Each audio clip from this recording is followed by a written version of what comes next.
Hello! So, welcome to my class. So, we are in Science 6, Quarter 4, Module 1, The Effects of Earthquakes and Volcanic Eruptions. So, dito po natin makikita kung ano yung mga possible effects ng earthquakes and volcanic eruptions, ano yung mga maaari nating gawin before, during, and after those incidents. Okay, so now let's have the objectives of this topic. Number 1, identify the effects of earthquakes and volcanic eruptions. Number 2, describe the changes on the Earth's surface as a result of earthquakes and volcanic eruptions. And lastly, appreciate the changes at the Earth's surface brought about the earthquakes and volcanic eruptions.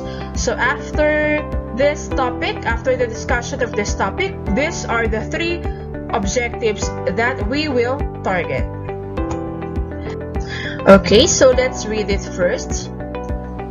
Philippines is a part of the Pacific Ring of Fire, which is situated the 75% of the active, dormant, and extinct volcanoes in the world, and it is located on the Pacific Plate, so that the country is visited by earthquakes every now and then. The usual movement and trembling of the crust of the Earth is called the earthquake. The shift or movement of the crystal plates resulting from a tectonic earthquake, while the earthquake caused by volcanic eruptions is called a volcanic earthquake. Earthquake cannot be predicted even though we have an advanced technology to measure its strength. Volcano is an opening in the crust of the Earth where molten rocks, ashes, and gaseous materials are released during the eruption. There are many active volcanoes in the Philippines such as Mount Mayon, Mount Pinatubo, and Mount Taal, and inactive volcanoes such as Mount Makiling and Mount Arayat. So according to this explanation, hindi nga natin madedetermine kung kailan possible mangyari sa earthquake. Okay, kaya ito yung isa talaga sa kinatatakutan natin kasi talagang kumbaga sa isang iglap pwedeng magkaroon ng earthquake. So di ba lately nararanasan natin yan, medyo may hina nga lang, pero yon, kailangan talaga mag-ingat tayo. Kasi talagang, kumbaga, kalikasan ang, ang nagde-determine yan. Okay? Meron tayong mga advanced technology na nagagamit para ma-measure yung lakas niya. Pero the specific or exact time na kung saan kailan siya mangyayari, hindi natin alam. Okay? Sa volcano or sa volcanic eruption naman, ito naman, medyo may konti na tayong signal kapag maaaring sumabog ang isang volcano. So, ang ginagawa po ng field box, okay, nag-ano na po sila. Kumbaga, kapag may napapansin silang kakaiba na doon sa volcano, okay, doon sa yung mga malalapit po doon na nakatira doon, malapit sa may volcano na yon, pinapaalis na po nila, pinapalikas na nila. Kasi, possible na kapag medyo hindi maganda talaga yung mga, di ba po, pag sumabog po yung volcano na yon, so marami pong mas mamamatay or mas maaapektuhan. Kaya yung sa field box, binabalaan na nila agad yan kapag may hindi na po magandang nakita doon na incident or situation, ay pinalilikas na po nila para mapigilan yung mga possible na hindi magagandang mangyayari. Ang Philippines is a part of Pacific Ring of Fire. Pag sinabing nasa Pacific Ring of Fire tayo, dito yung mga lugar kung saan madalas magkaroon ng lindol at ng volcanic eruption. Kasi marami pong hanay ng mga vulkan ang nakapalibot dito. Okay? Kaya nandun tayo sa Pacific Ring of Fire. What should you do during an earthquake? So, ito po yung ilan sa mga maaari natin gawin kapag mayroong earthquake. Yung sabihin ng during, habang nangyayari si earthquake. So sa school, talagang ito is tinuturo sa mga bata. Even though ngayon na modular class tayo, meron pa rin pong mga earthquake drill na isinasagawa sa bawat school. And number 1 ang pinagagawa ay ang duck, cover, and hold. Okay? So, yung pong tatakpan natin to kasi ito yung part ng ulo. Okay? Dito po. Yan, gaganyan po tayo. And then, cover and hold. Kumanap tayo ng mga bagay katulad po ng especially ang mesa na matitibay at doon po tayo mag-cover. Doon tayo pumunta. Kasi para po yung mga possible na bumagsak po sa atin ng mga kung ano-anong bagay ay hindi po mismo sa ating ulo mabagsak. Okay. Number 2, bring something to cover and protect your head. Ito sa school, madalas yung mga aklat, okay, yung mga notebooks na pinagpatong-patong kasi para mas mauna doon kaysa doon sa pinakaulo mo kasi delikado talaga pag ang ulo mo ang natamaan. Listen to persons in authority. Yan. Huwag makulit. Makinig tayo sa mas nakakaalam. Kasi madalas, halimbawa, madalas pinagsasabihan ka na, pinalidikas ka na, matigas ang ulo mo, ayaw mo pa rin umalis doon sa bahay mo, ayaw mo pa rin talaga lumabas kahit delikado na. Yan. Kailangan matuto tayo makinig. Number 4, follow the assigned route to avoid congestion. Yan. Kung sa mga, diba, sa mga, halimbawa, sa mga hospitals or any company, diba, yung mga may mga buildings, may fire exit po tayo. So, doon tayo dadaan sa fire exit and then doon na po tayo sa itinakdang daan para po papalabas doon sa kung saan ka naroon. Okay? May mga ruta kasi dyan, may talagang bawat halimbawa sa isang lugar, meron talaga silang ina-assign na route kapag halimbawa nangyari si earthquake para ma-provide yung congestion, yung pagtitipon-tipon ng mga tao. Dahil di ba minsan, or madalas talaga, kapag may earthquake, nagpapanik na tayo. Diba? Pag nagpanik kasi tayo, talagang bigla tayo magkalabasan na lang, magkukumpul-kumpul na tayo, magkakabanggaan na, okay? So, doon tayo sa designated na place or route na doon tayo dadaan. And then, do not run. Do not panic. Kasi ito yung mga yung sa do not run, di mo naman maiwas talagang tumakbo. Diba? Pero hanggat maaari nga, sabi nga, kalmahin mo yung sarili mo kasi madalas kapag hindi ka kalmado, baka mas hindi ka sa earthquake mamatay eh. Kung may sakit ka sa puso, doon ka mamamatay sa sakit sa puso mo or bigla ka na nakatakihin dyan or what. So yun yung imbis hindi natin may iwasan talaga na magpanic pero hanggat maaari, iset natin yung mind natin, kailangan makalabas ako dito, maililigtas ako. And then pray to our God. Do not go back to the buildings until it announced safe to do so. Halimbawa, natapos bigla na lang huminto si earthquake. May naiwang kang trabaho doon sa lugar na pinagtatrabahuan mo. Then, bigla kang ulit babalik. Huwag mo munang gawin yun. Do not go back until it is announced to safe to do so.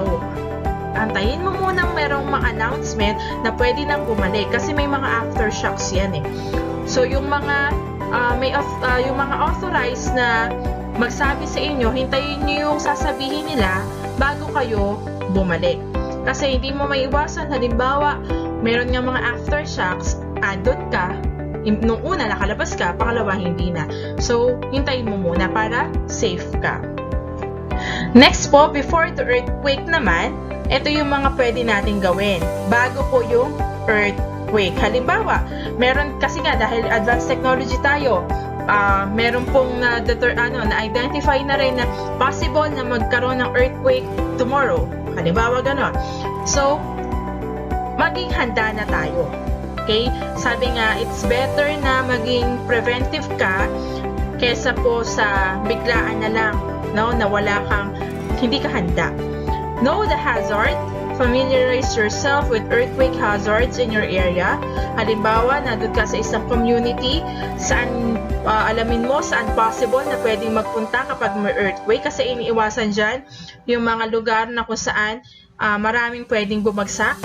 Kapag po sa isang barangay kasi, nagtatakda sila ng isang open area para doon po maaring magpunta yung mga tao sakaling pong magka-earthquake. Know the evacuation area. Check the nearest route going to identified evacuation area. Ayan. Maaring, pwede ka rin may contact dapat nung mga na doon sa, halimbawa sa tinakdang evacuation area para sakaling hindi mo alam, maaari mo silang tawagan and then pwede ka nilang puntahan. Pero hanggat maaari, ikaw mismo sa sarili mo, alam mo dapat kung paano pumunta doon at ano yung madaling daan para pumunta doon. Prepare the house or workplace. Kailangan din, kaya nga may mga may mga buildings talaga. Kailangan talaga ang buildings ay earthquake proof. Okay? Handa dapat yung, kumbaga naka-design siya sa earthquake proof para if ever na magkaroon nga ng earthquake, hindi agad siya babagsak. Prepare an emergency supply kit. Make it accessible at all times.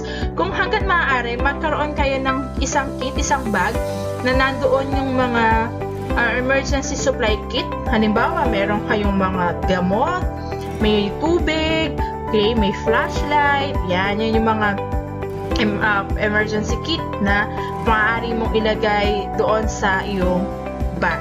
Para if ever na hindi mo naman, di ba, hindi natin alam kung ano yung pwedeng mangyari, at least handa ka.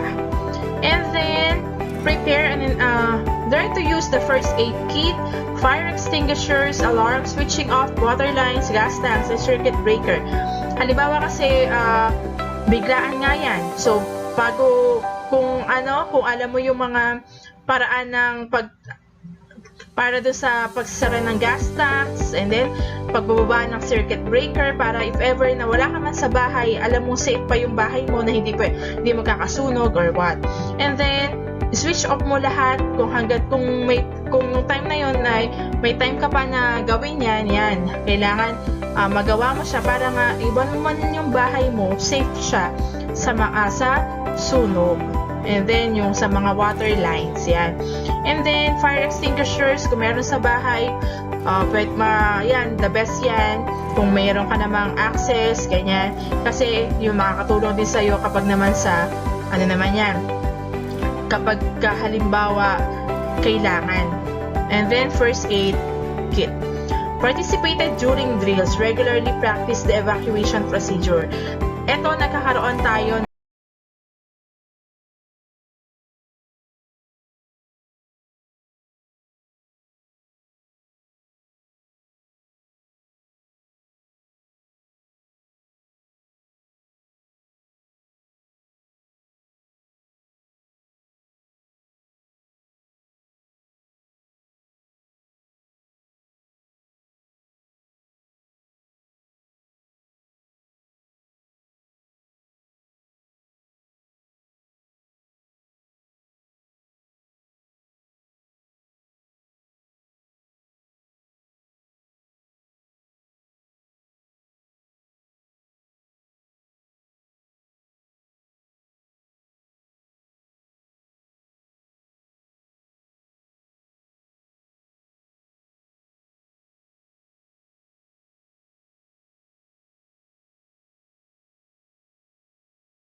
or desk.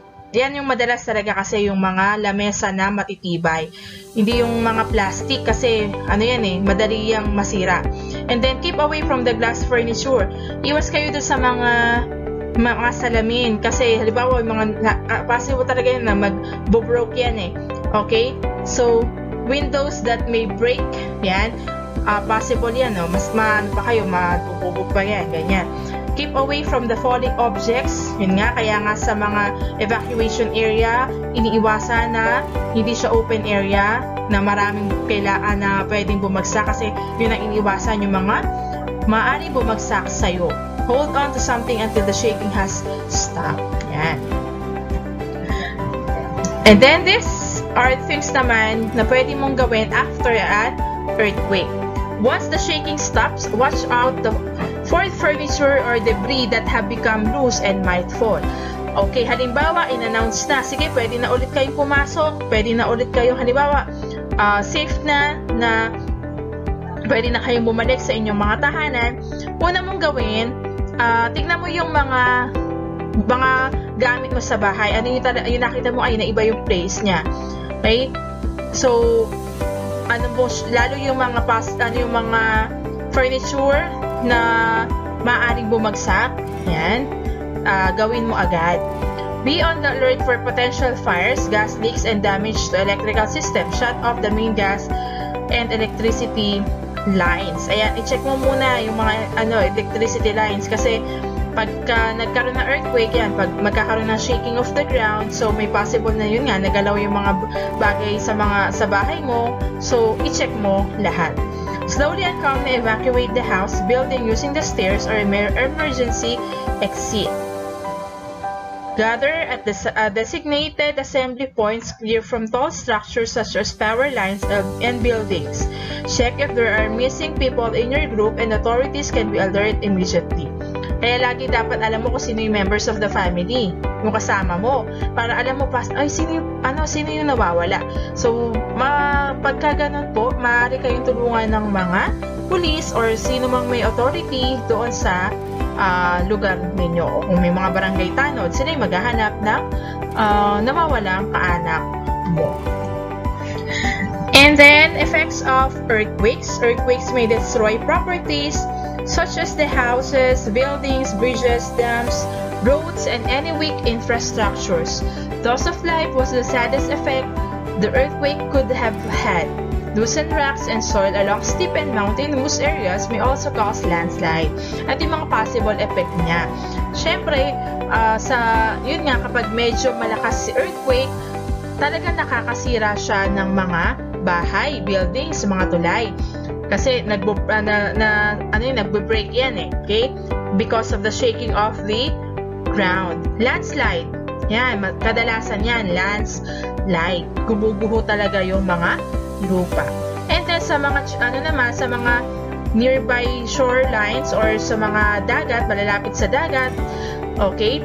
Yun naman, possible tsunami naman. Kasi nga, dahil nga na-shake yung ground, kasi ilalim ng dagat, lupa pa rin naman yan. Pag nag-shake yan, it may cause tsunami.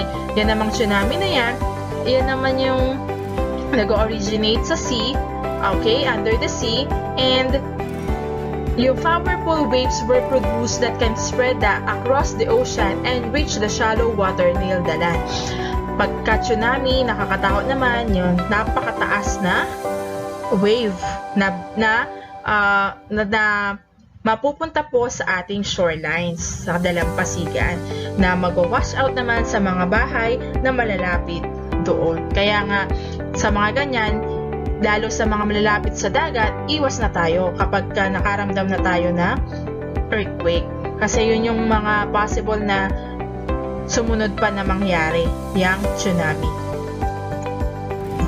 Next po, if we have the earthquake, we also have the effects of volcanic eruptions. Ito naman yung pagsabog ng mga vulkan. Yan naman yung mga molten rocks naman na nakakatakot. Kasi yan yung may init na rocks from the volcanoes, yung binubuga niya. Volcanic eruptions can cause damage to human life, properties, plants, animals, and may cause damage to land, but may also bring beneficial effects in nature. Volcanic eruptions are likely to build land around the vicinity. Pyroclastic materials from volcanic eruption can improve soil fertility. Imagine how productive or productive agricultural activity is around the foot of the volcano. Farmers have harvested abundant crops that they have planted throughout the years. So we have the positive effect, but we have also the negative effect. Pero syempre, ingat tayo kay negative effect kasi talaga kapag malapit ka sa mga active volcanoes sa Mayon, Taal, ganyan, pagka sinabihan na kayo na lumikas kasi nga katulad po dito sa, 'di ba, noong last year sa yung Bulkang Taal. Sumabog, and then ang dami na apektuhan. Okay po. The changes on the Earth's surface due to earthquake and volcanic eruptions should be a reminder to all of us to keep calm, alert, and resilient in times of unexpected situation. Always expect the unexpected. Ika nga. So, always remind ourselves to be ready. Always be resilient. Pag sinabing resilient, ano man yung mga problemang nararanasan mo, ngayon, ibig sabihin parang nakakaranas ka ng mga problema, resilient ka pa rin, meron ka pa rin pagkakataon sa sarili mo na kailangan tumayo ako, lumaban ako, at harapin ko ulit bagong bukas. Yun po ibig sabihin ng resilient. At kilala po ang Pilipino sa pagiging resilient, na kahit anong hamon ng buhay, babangon at babangon pa rin para sa pangarap. Make sure to have an emergency kit, a collection of basic items at home that you may need to survive whenever you need it. Parang sa earthquake po, meron kayong isang bag or lalagyan na nandun yung, kumbaga, emergency kit bukod sa mga gamot, bukod sa mga, yung halimbawa, yung paggamot sa sugat, ganyan. Meron din mga pagkain, no? Merong mga may tubig kasi yun yung talagang kailangan natin for us to survive. The results might not be directly evident, but as time goes by, the effects would become bigger and thus more visible. Okay, so now we already knew about the effects of volcanic eruptions and the earthquakes. So let's do this short activity about earthquakes and volcanic eruption. So write true if the statement is correct and false if it's not. Okay, number 1. An earthquake cannot be predicted. So our answer is true. Okay, letter na lang po ilalagay ko. How about if it stands for true? Sige na nga po, lagay natin true.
Different landforms were formed by volcanic eruptions, spewed ashes and lava. Okay, so kaya kanina false din si ashes and gases kasi ashes and lava ang kanyang pinoform. So number 9 is true. And number 10, regular earthquake drill must be performed. Yes, it's true.